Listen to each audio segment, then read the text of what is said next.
3 people were killed today in a fiery crash in northwest Harris County. One of the victims, a baby, and deputies say the person who caused it is now facing serious charges. Brett Buffington in the Med Center tonight where the survivors are being treated, and you have new information. Brett? Investigators tonight, Lynn, tell me that they believe that the man responsible for causing this crash was drunk. Inside that van, those killed, the investigators believe they were all part of a family, essentially T-boned at the intersection of Antoine Drive and the North Beltway feeder. The impact so severe, the van erupted into a fireball. Inside, 2 adults, an 11-year-old little girl, and an infant. That 11-year-old thrown out during the crash. Everyone else inside did not survive. So far, crash investigators believe the driver of a silver Mercedes SUV ran a red light driving south on Antoine. The van and another car in this wreck, both eastbound on the North Beltway feeder.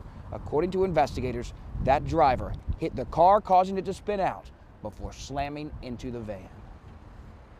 If nothing else, this goes to show how terribly dangerous cars can be. And when you have people that refuse to obey traffic signs, whether or not they're intoxicated, doesn't matter. Things like this happen.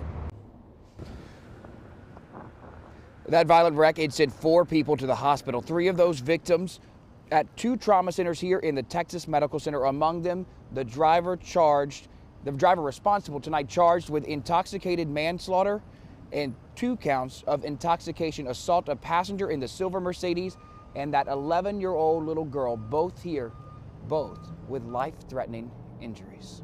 Mia?